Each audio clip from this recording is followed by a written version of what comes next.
Hey there, welcome back to Total Geek Live Baltimore Presents. I am Baltimore, and today I am bringing you, are you ready for it? Are you really ready? House of X and Powers of X 1 and 2. I'm giving you my reviews, my thoughts on these first two issues of both of these miniseries that Jonathan Hickman is doing. It's kind of game-changing. I'm trying not to praise too much, heap too much praise onto Hickman because I don't want to overinflate his ego, but I do think this is exactly the shot in the arm that the X universe needed. It is a long time coming. We've kind of heard rumblings for quite a while that Hickman was coming to take over the X titles. He did an acclaimed run on the Fantastic Four, which was really great. You should look that up. He also did a really great run on Avengers and New Avengers. That was really, really interesting. Like, had a team of like 20 Avengers, including my favorites, Cannonball and Sunspot. So they were really great in that.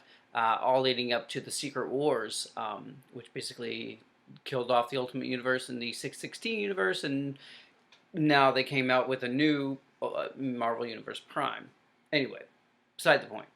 We're talking about House of X and Powers of X. Powers of 10, actually.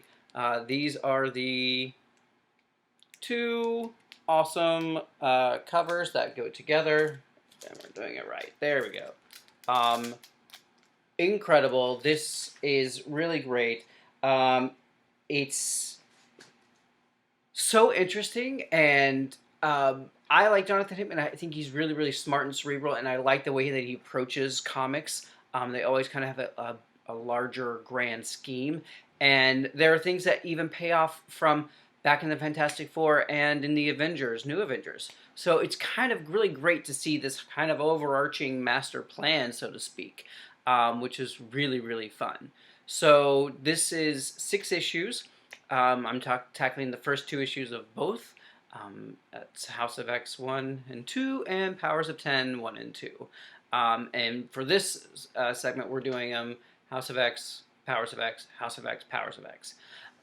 And, you know, there was a lot of hype going up to this, a lot of publicity, and a lot of the creators who had gotten a chance to look at the materials, look at the issues before it landed, they were all, you know, really raving about this. And so it kind of like, oh man, I really hope that it lives up to all the hype, because if it fails, then it's really, really disheartening. But I really think that Hickman is on his A game. X-Men is probably one of his favorites of the Marvel Universe titles, so I do think he has a lot of heart in this, and you can really tell. It's a love letter. It's really, really great, and I cannot wait for what this really does mean for the X Universe moving forward.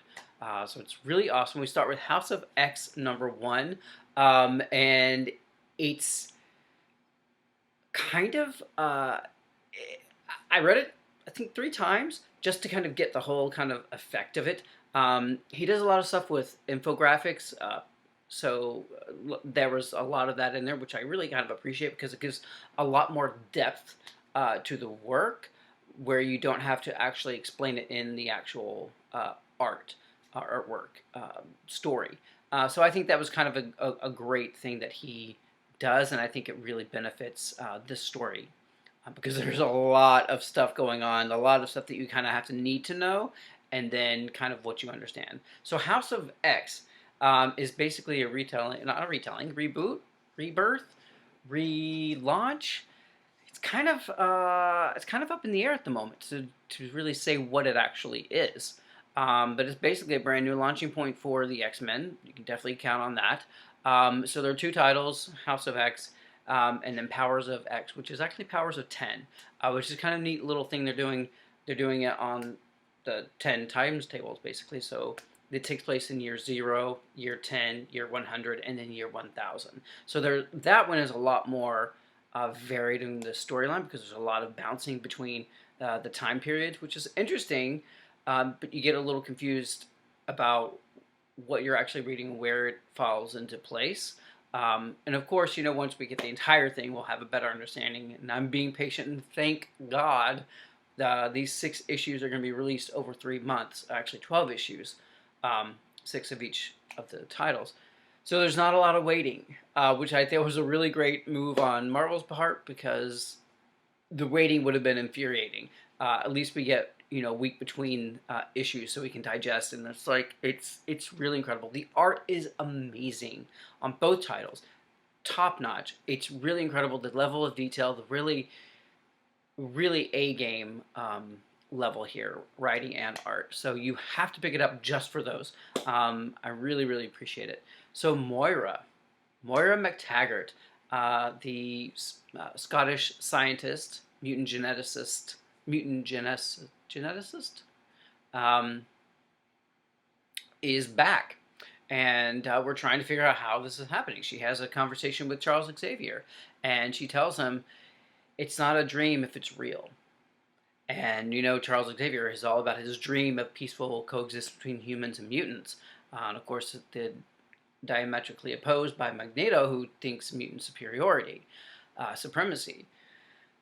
When we also have Apocalypse, who is survival of the fittest. So there's these very interesting viewpoints here, and not to mention Sinister, which is using genes to create the better splicing and so forth, which will get really interesting in Powers of 10. And it's really fascinating to kind of see like the first part of House of X1, kind of setting up the new status quo. You have Cyclops running into the Fantastic Four and really delivering like, oh my God, this is no joke, Cyclops. Done with the revolution, but still taking on the cojones that he got from that period. We see Mystique, Sabretooth, and Toad doing Xavier's bidding. They're stealing information from damage control, which is interesting to see what they find.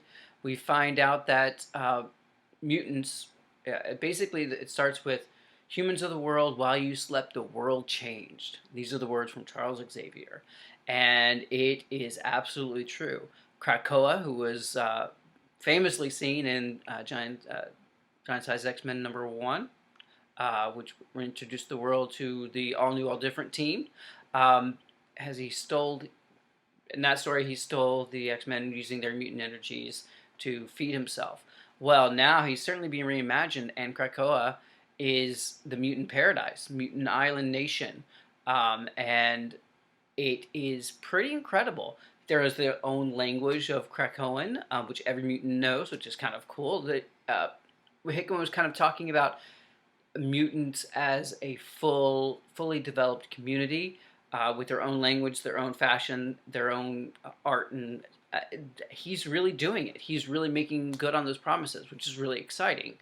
So we have this new homeland for all the mutants. Xavier and Magneto are aligned in this, so that's kind of interesting to see them together. Xavier is walking.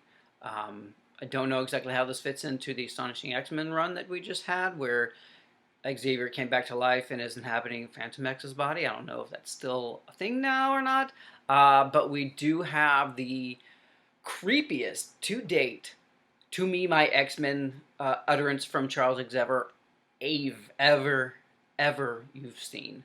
It is pretty wow. So we have, at the very beginning, we have mutants coming out of these Krakoan pods. So we're not really sure if they're clone mutants or they're really reborn. I don't know exactly what the situation is. We're not sure yet. We'll find out soon, I'm sure. But they are all part of this mutant nation. They're not going anywhere. Charles has given the humans 3 gifts. 5 extra years of life, mental health for a little bit more, and one other gift I can't remember. I'll find out in a second. And in exchange for these gifts, mutants are sanctioned away from humans. That's it. And of course, that doesn't last long. Humans are way too untrustworthy for this.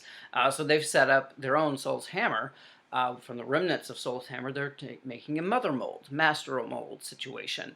And we have a heel turn at the moment from Omega Sentinel, Karima Shapandar, who was one of the X-Men allies and actually a member for a while. She was a Prime Sentinel, and now seems to be turning back to her Sentinel roots. So that's going to be interesting to see how that plays out. Then we jump into Powers of X1, and we get, who are these two characters? This one right here, and this one right here. Who are they? And we find out that the one in red who looks like Nightcrawler, except for red, is called Cardinal, and the other one is called Rasputin. And these are chimeras. So it's basically Sinister has spliced 5 mutants' powers and created a new lineage. But it's kind of really cool to see this fascinating concept. Cardinal is a complete pacifist. He couldn't act to harm anyone, even if he wanted to. His body just won't let him, his mind.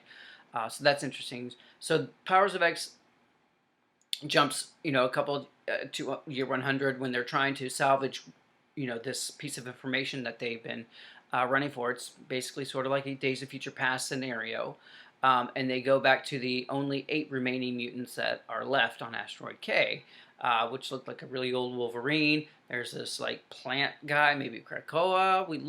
Looks like now, I feel like it could be Black Tom Cassidy, merged with some others. We don't know yet. We have someone who looks like Magneto, but he's in all green, sort of like his daughter Polaris.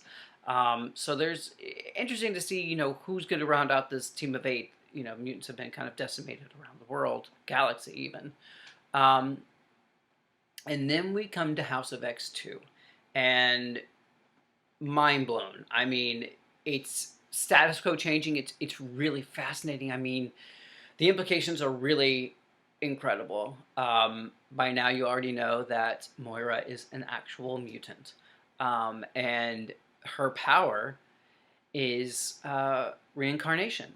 She returns to life in utero, lives her life again with the entire knowledge of her previous life. So it's basically this complete redo. But her powers manifest at 13. But if she dies before turning 13, she's dead. Otherwise, she lives, and then when she dies, she returns and resets the entire timeline. So we're talking at least like 10 lives that we see in the infographic that Hickman provided.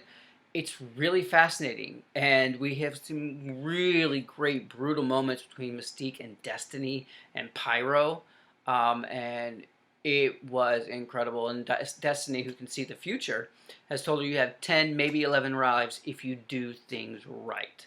And if you try to come after me, I will find you, because I can tell. And then she uses Pyro to burn Moira to death. And it's a really brutal scene. And each life she comes back, and she's obviously smarter. She, goes to Oxford. She becomes a PhD in psychology, mutant genetics, all these things. Does she meet Xavier, some of them? Yes. Does she not? Does she try to go and create the X-Men with them? Yeah, in one timeline. And then in another, she joins Magneto. And then in another one, she joins Apocalypse. I mean, like, oh my God. And, at this point, we don't really know if what we're reading now is year 10 or what. And Destiny said, you have 10 or 11 lives to figure this out and then no more. And I think that was on life 3, I believe, that happened. However, I'm not completely sold that it's 10 in total 11 or 10 more after that, which I think is a little more, wiggle room there that he gave himself. But this is incredible news. I mean, I am just completely floored by this revelation, and while I do kind of really appreciate that Moira was this always human ally, this adds a huge level of depth to her that we didn't have previously.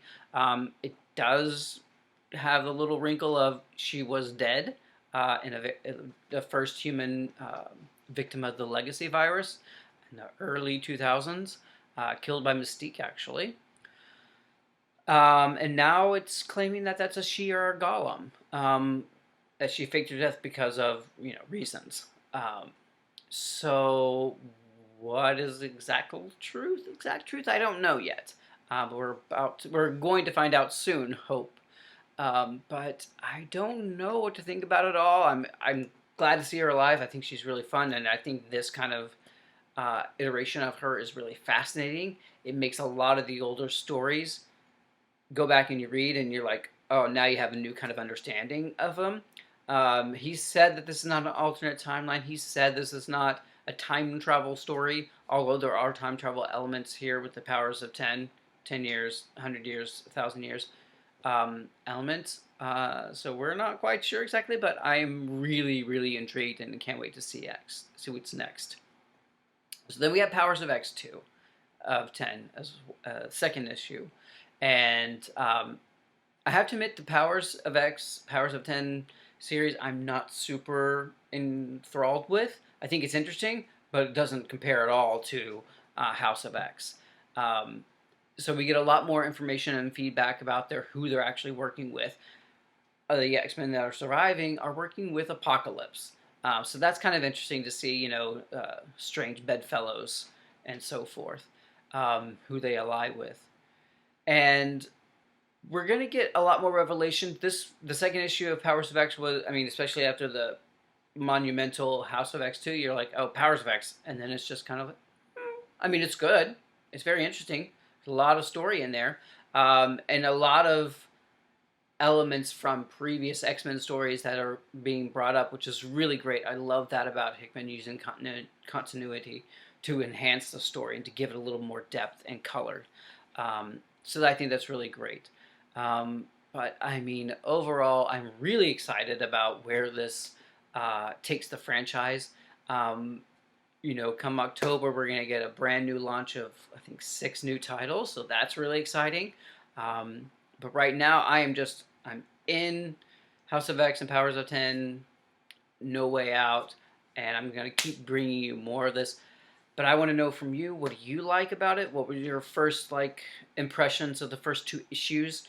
Were you as amazed by Moira's revelation as I was? Or did you hate it? Or did you love it? Do you like Cardinal and Rasputin? Let me know your thoughts on those 2 new characters. What do you think about Krakoan? Are you able to read all the texts that are in Krakoan? Get back to me. Come back. I'll bring you more issues of House of X and Power of 10 soon. And as always, it's all geek to us. See you soon.